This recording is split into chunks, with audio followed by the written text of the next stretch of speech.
Assalamualaikum warahmatullahi wabarakatuh. Perkenalkan, nama saya Ina Marcella, NPM 2021-0510-053. Nah, di sini saya akan menjelaskan mengenai sejarah singkat Thailand. Seperti yang kita ketahui, teman-teman, Thailand ini sebuah negara yang menganut sistem kerajaan dengan mengusung sistem pemerintahan monarki absolut. Nah, pada awalnya negara ini ada yang namanya Suku Tokai yang berdiri 1238 sampai 1350. Suku Tokai ini perlu kita ketahui, ini merupakan sebuah kerajaan pertama yang ada di Thailand. Buddhism dan Brahmanism ini berkembang di antara orang Thailand selama era Suku Tokai.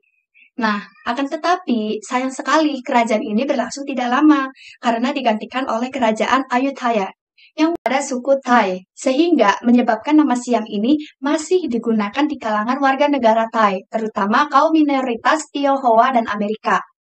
Thailand ini dahulu mempunyai yang terkenal yaitu Siam, namun sekarang secara resmi dikenal sebagai Kerajaan Thailand. Nah, Thailand terletak di daratan Asia Tenggara yang berbatasan dengan Laos dan Myanmar di bagian utara. Untuk wilayah selatan, Thailand ini berbatasan dengan negara Malaysia. Nah, kalau untuk pada bagian timur, negara Thailand ini berbatasan dengan negara Laos dan negara Kamboja.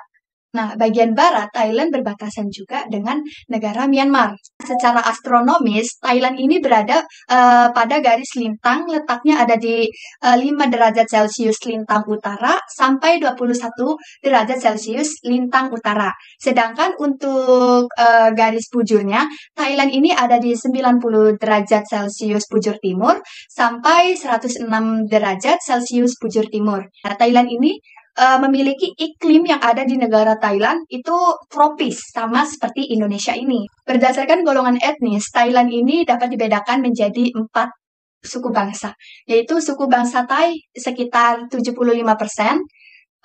Cina 14%, Melayu 3%, suku bangsa Khmer, Hmong, Karen, dan suku lainnya itu 8%. Bahasa Thailand, bendera tersebut dikenal sebagai Tong Trai Rong, yang diterjemahkan menjadi bendera tricolor. Nah, ras yang dimiliki oleh negara Thailand ini yaitu ras Malayan Mongoloid. Ciri dari ras Malayan Mongoloid ini kulit kuning hingga sawo matang, wajah bulat dan bermata besar. Thailand ini sekitar 93,46% itu penduduk kerajaan Thai ini pemeluk agama Buddha aliran Theravada. Nah, tetapi ada juga minoritas kecil pemeluk agama Islam sekitar 5,37%, Kristen 1,13%, Hindu dan Sikh itu 0,02%.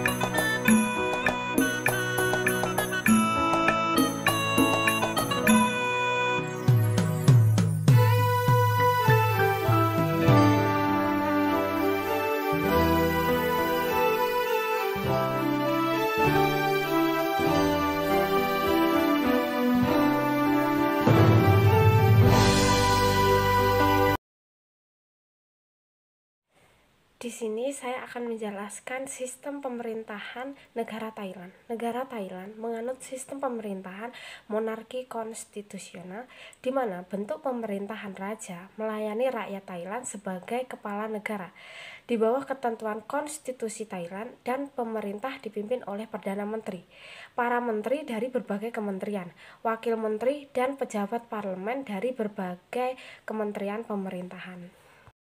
Yang kedua, saya akan menjelaskan pembangunan negara yang ada di Thailand. Yang pertama adalah ekonomi. Thailand mempunyai sumber ekonomi campuran. Ekonomi utama negara Thailand didasarkan pada industri, pariwisata, jasa, sumber daya alam. Berikut beberapa sektor ekonomi di negara Thailand. A, yaitu sektor ekonomi pertanian. Thailand adalah pengekspor utama. Yang kedua adalah pembangunan negara Thailand di bidang militer. Berdasarkan globalfirepower.com 2021, negara Thailand berada pada peringkat 26 militer terkuat dari 140 negara yang dipertimbangkan. Posisi itu berada di atas negara Turki. Yang ketiga adalah isu atau permasalahan yang terjadi di negara Thailand. Kelompok kami mengangkat isu yaitu perdagangan manusia di Thailand pada masa pemerintahan Perdana Menteri Prayut Chan-o-chan tahun 2014 sampai 2017. Untuk membahas permasalahan perdagangan manusia di Thailand, perlu melihat terlebih dahulu sejarah prostitusi di Thailand. Prostitusi di Thailand telah berkembang sejak periode Ayutthaya dari tahun 1351 hingga tahun 1767. Pada periode ini, wanita merupakan hadiah yang diberikan.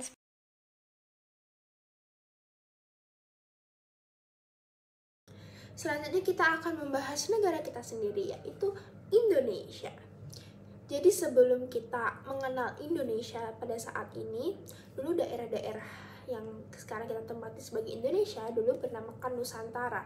Lalu Indonesia sendiri itu digunakan pertama kali pada saat Kongres Pemuda yang kedua pada tanggal 28 Oktober 1928. Long story short, setelah kekalahan Jepang oleh Sekutu, akhirnya pada letak geografis Indonesia sendiri dinilai cukup strategis karena Indonesia berada di posisi silang, yaitu di antara dua benua dan juga dua samudra.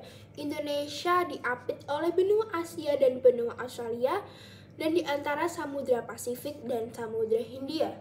Maka dari itu, Indonesia mendapatkan beberapa keuntungan berdasarkan. Karena Indonesia sangat terkenal oleh negara kepulauan yang sangat luas, maka tidak heran jika kita memiliki banyak sekali kebudayaan, ras, suku, dan agama yang tersebar di seluruh Indonesia. Salah satunya kebudayaan Indonesia seperti seni musik, tarian, adat istiadat, pakaian, bahasa, makanan, dan lain sebagainya yang mempunyai corak yang berbeda. Lembaga eksekutif di Indonesia dipegang oleh presiden dan juga wakil presiden beserta jajaran kabinetnya, seperti menteri dan juga koordinator menteri, yaitu MPR yang dipilih langsung oleh presiden, DPR dan juga DPRD yang dipilih langsung oleh rakyat selama 5 tahun sekali, dan juga DPD yaitu Dewan Perwakilan Daerah, yaitu perwakilan dari DPRD.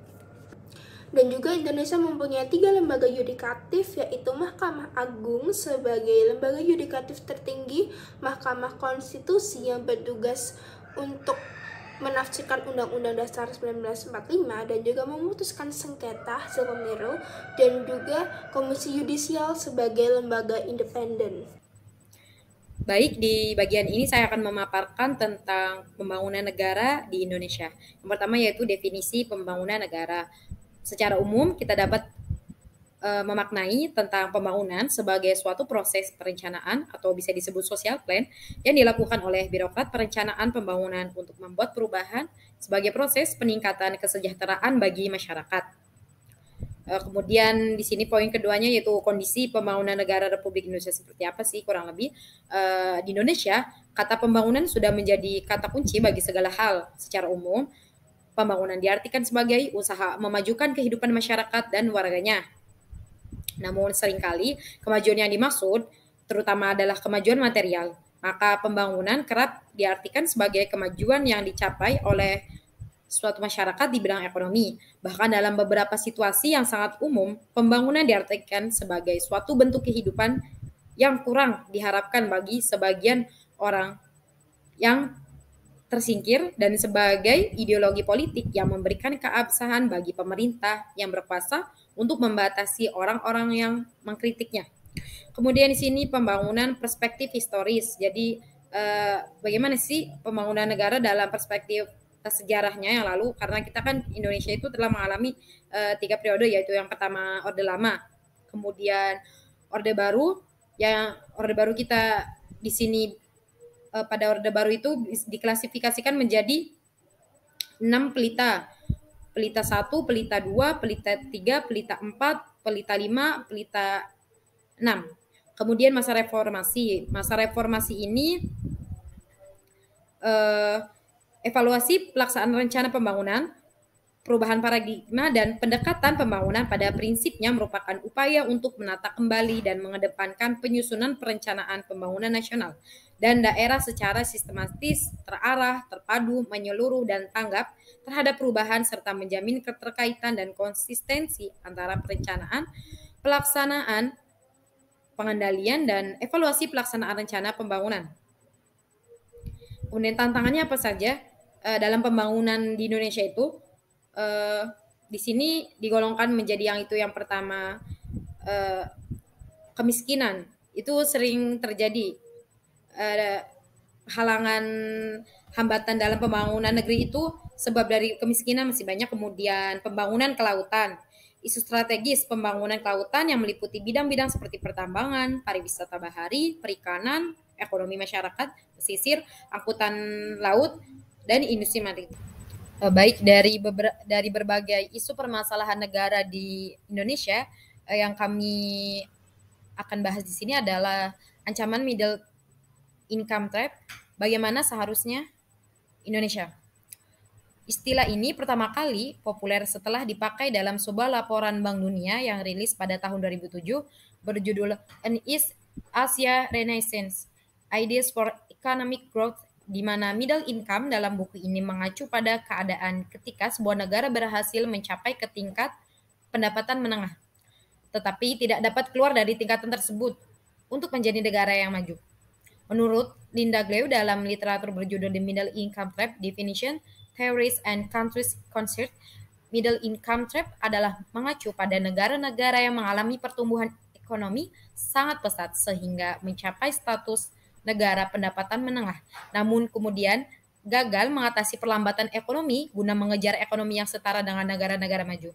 Menurut pendapat Gildan Karas, middle income trap merupakan suatu perekonomian yang mengalami penurunan dinamisme ekonomi yang tajam setelah berhasil bertransisi dari status berpenghasilan rendah ke menengah. Di sini Pak Presiden Jokowi dalam beberapa kali kesempatan telah menyampaikan ancaman middle income trap yang harus diatasi dengan level of growth ekonomi yang tinggi melalui produktivitas faktor kapital yang tinggi, yaitu dengan inovasi dan efisiensi. Salah satunya dengan hilirisasi sumber daya alam dan transformasi sektor industri di berbagai bidang termasuk sektor pariwisata, serta juga menyampaikan diperlukan upaya pengendalian inflasi menggunakan instrumen fiskal, non-fiskal, penghapusan kemiskinan ekstrim, penurunan prevalensi stunting, dan peningkatan investasi serta upaya meningkatkan akselerasi pembangunan infrastruktur. Juga penguatan anggaran prioritas dalam rangka mendukung transformasi ekonomi. Sekian dari saya.